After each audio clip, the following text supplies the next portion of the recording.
Before I speak, I ask you open not just your ears, but your spirit, because what I say today is not for entertainment. It is not a performance, it is a cry of warning, a trumpet from the edge of the storm, a message that does not come from political circles or media headlines. It comes from the realm of truth, a realm where lies tremble and egos shatter. If you are here to cheer for a man or defend a flag without questioning your conscience, this message may disturb you. And it should, because today we confront not flesh and blood, but the forces behind decisions that shake the earth, spill innocent blood, and provoke the anger of heaven. Too long, men in power have mistaken silence for permission. Too long, they have confused applause with righteousness.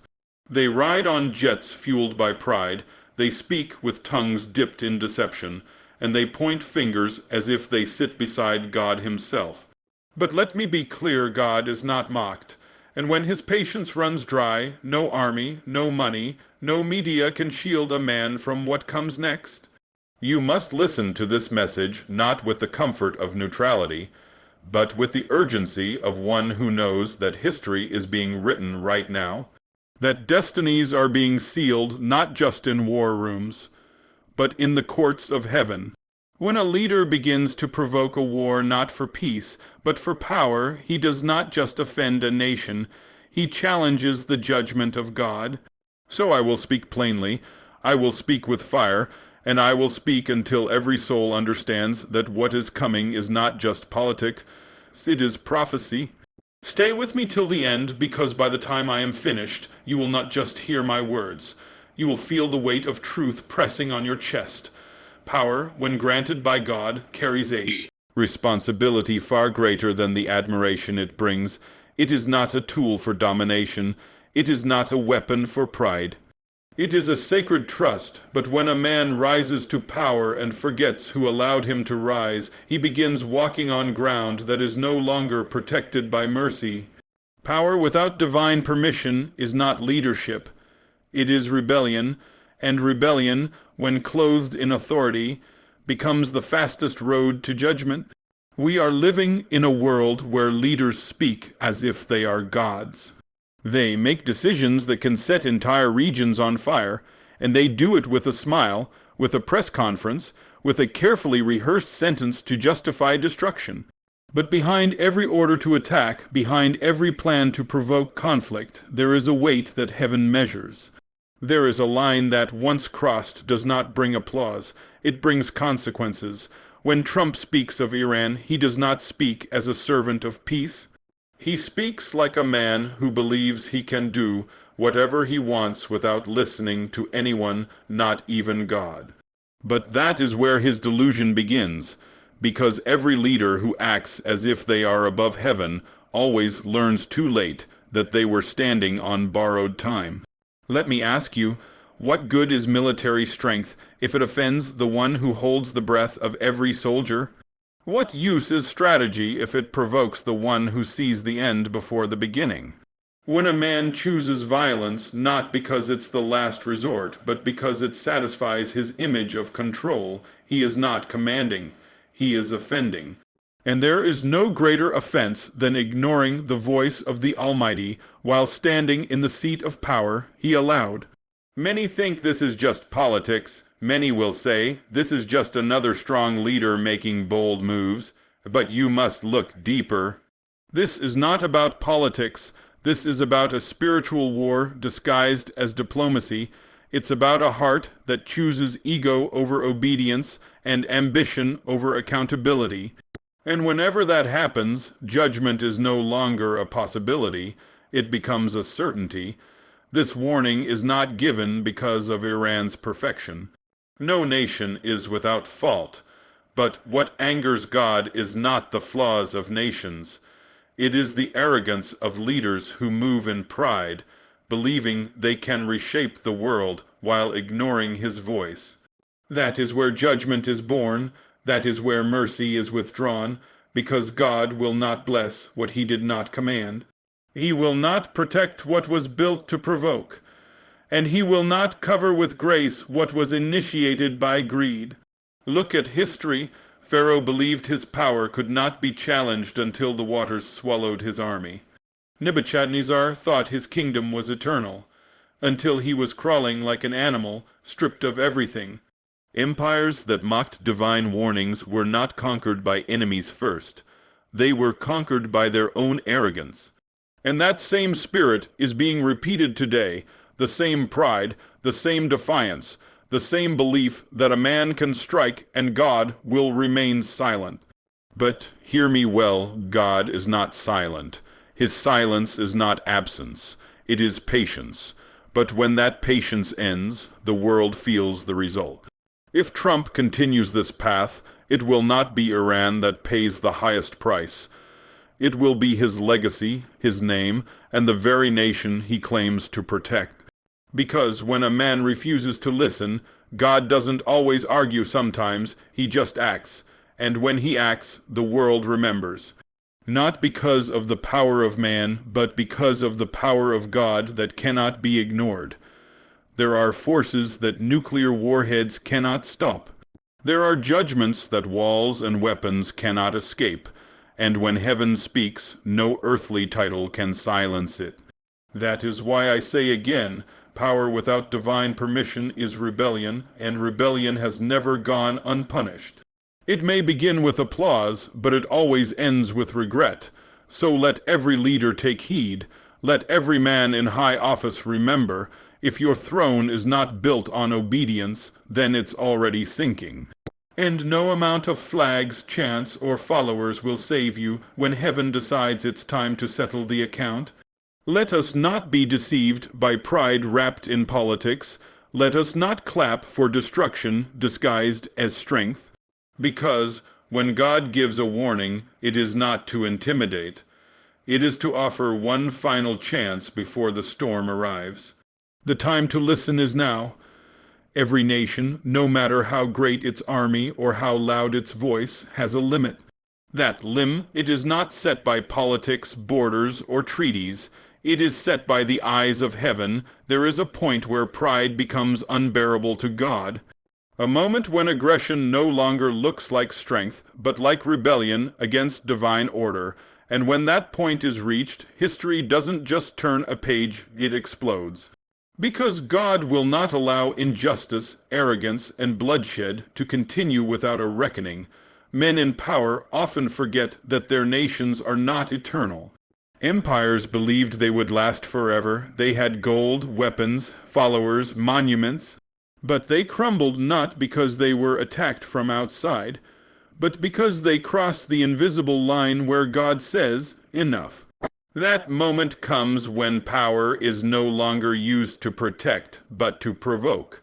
When decisions are no longer made from wisdom, but from pride. That is the path that leads to judgment. What is happening today is not just about one man or one country. It's about the spirit that guides the decisions of those who lead. When Trump stirs conflict with Iran, it is not diplomacy. It is provocation. It is the behavior of a man who believes he can reshape the world with threats and fire, forgetting that heaven watches every move.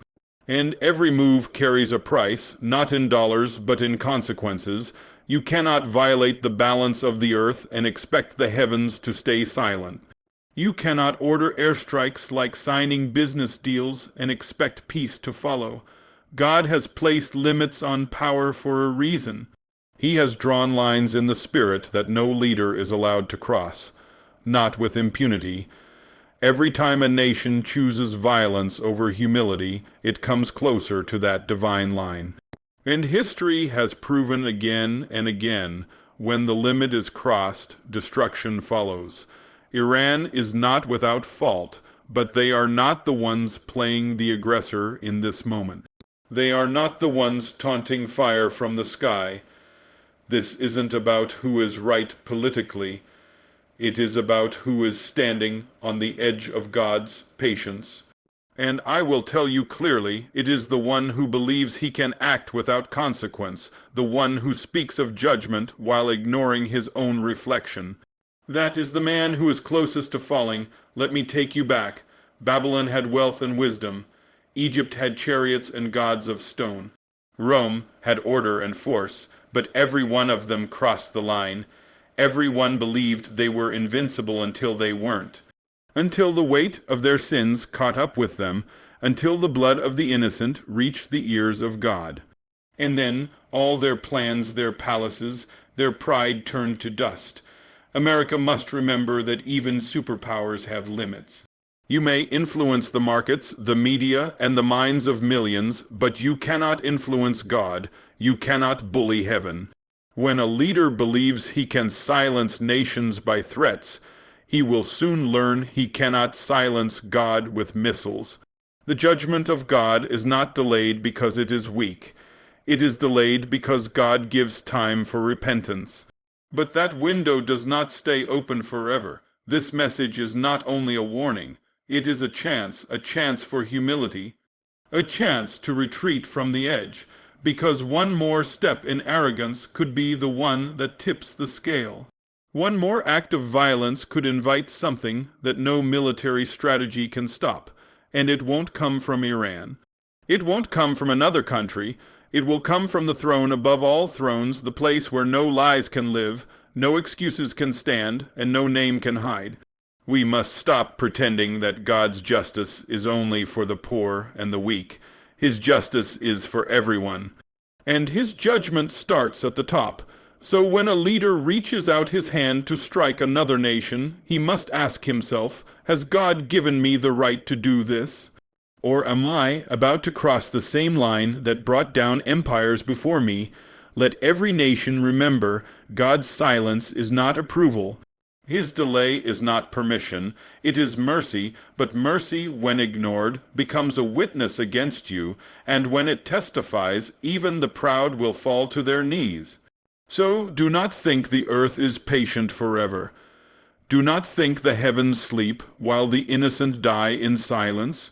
There is a day when the roar of war is drowned by the voice of God saying, "You have gone too far." And when that voice speaks, no power on earth will be able to stand against it. The voice of God is not entertainment. It is not something to be used, twisted, or paraded around for applause. It is not to be mixed with politics, branded into speeches, or turned into a campaign slogan. When God speaks, it is not to boost popularity. It is to correct direction. It is to awaken those in power who think they can ignore the divine and still walk in authority. And yet, how many leaders today hear that voice, and instead of trembling, they mock? They act as if God is a tool for their agenda, instead of the authority above all agendas.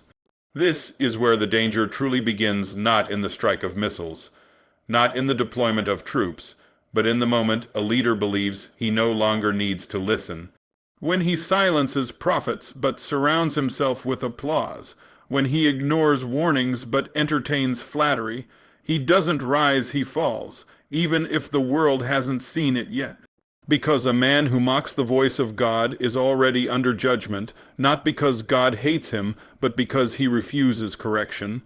Trump has not just challenged nations. He has flirted with something far more dangerous. He has dared to walk in power while closing his ears to divine counsel. He hears the chants of crowds, he watches the rise of numbers, and he mistakes it for approval. But the heavens don't calculate value like polls. God doesn't measure righteousness by popularity. When a leader continues to provoke not just men but the spirit of justice, he is no longer dealing with political enemies, he is dealing with truth itself. And truth does not flatter, truth cuts.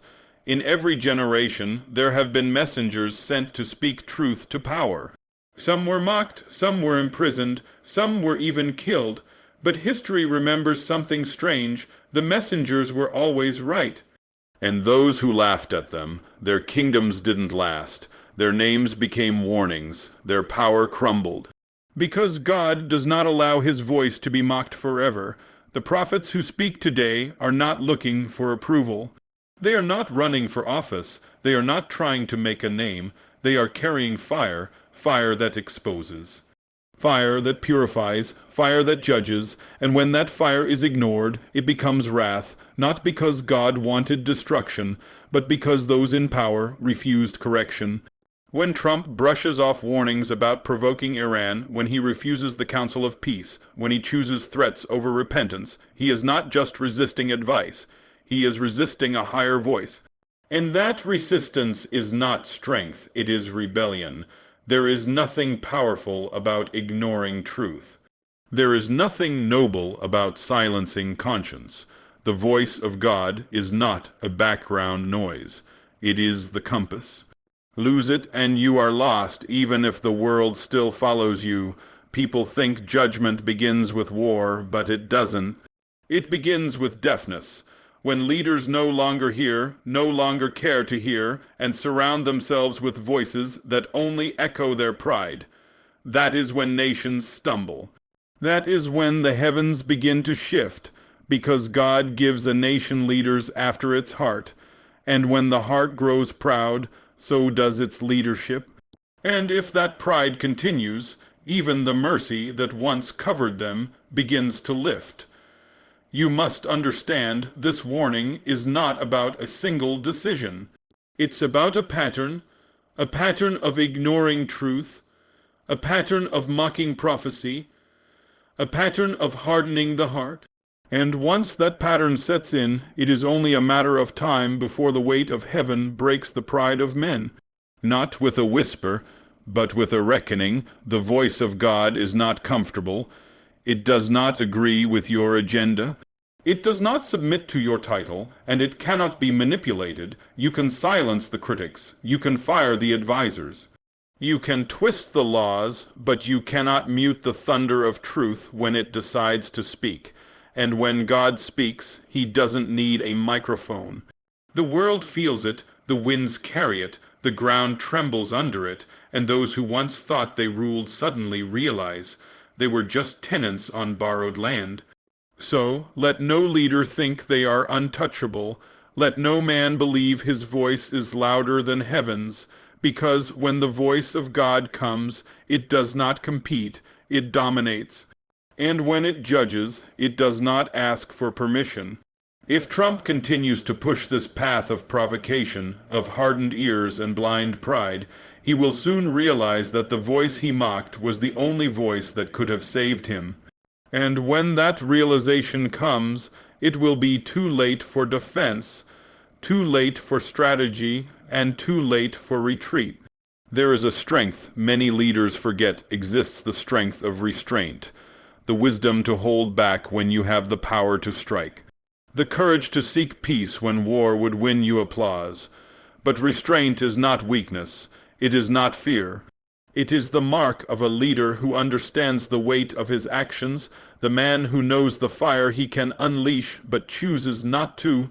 That is the man God honors, because that man still walks under mercy, but the one who sees restraint as humiliation and answers correction with defiance. That man steps outside of mercy and walks straight into judgment. Trump stands at a crossroad where mercy is still possible, but the path he is choosing reeks of defiance.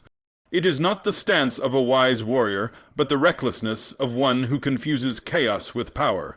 He believes every confrontation is a chance to show dominance. But dominance without divine direction becomes destruction, and the tragedy is he does not see that the hand God once allowed to rise is now being warned, cease before you're brought down. What many fail to see is that every act of war, every order given to harm another land, is a statement not only to the world, but to God. And God watches motives, he judges hearts. He knows when a man chooses violence for pride and not for protection. And when defiance becomes the motive, wrath becomes the response, because God will not allow arrogance to stain the authority he created. The moment a man uses that authority to provoke, to dominate, to insult the order of peace, he forfeits the very covering that kept him from falling. Mercy is not owed, it is offered. It is God's hand saying, I'm still here if you turn back. But the more it is rejected, the closer judgment moves in. Restraint is not just a decision, it is a plea from heaven, don't cross that line. But if that plea is mocked, if warnings are mocked, if the prophets are mocked, then God himself becomes the opposition. And when that happens, no army, no allies, no technology can save you from what comes next. Many see restraint as a political strategy. But in heaven's eyes, it is spiritual discernment, a test, a moment where God measures the soul of a leader, not by what he can conquer, but by what he chooses not to destroy. And if a man fails that test, if he answers restraint with resistance, then judgment is no longer delayed, it is activated. And the frightening truth is this: when God sends judgment, he sends it with precision. He strikes not where it's loudest, but where the pride sits deepest. He goes for the root. If Trump continues on this road, provoking Iran with threats and fire, refusing every sign to pause, to reconsider, to listen, he will have no one to blame when the tide turns. Because warnings were not hidden, the signs are not subtle, the line is clear, he will not be able to say he didn't know. He will only be able to say he didn't listen. This moment is not about missiles or military muscle. It's about whether a man still has the humility to bow before something higher than himself, because the only thing standing between him and disaster is the hand of mercy he keeps slapping away. And that hand will not remain extended forever. There is a point where mercy steps back and lets a man face the full weight of his choices. That point is dangerously near. Let every soul understand this. God doesn't destroy because he is angry. He destroys because his mercy was refused. He doesn't send judgment without first sending a chance. A pause, a whisper, a thunder, and finally, if none of those are heeded, a reckoning. That is the divine order. That is the rhythm of heaven, and that is what we are witnessing in real time. I am not speaking out of hatred. I am not here to curse a man. I am here to call attention to the last line before the fall. Because when defiance becomes the answer to mercy, wrath becomes the answer to defiance. Trump still has time, but not much. He can step back, he can seek wisdom, he can silence the drums of war. Or he can keep marching toward the cliff, believing his position makes him untouchable. But the fall doesn't care about positions. It cares about pride, and pride has never once walked away from judgment unharmed. So let those with ears hear. Mercy is still standing, but it is not standing still. It is moving slowly toward its last offer.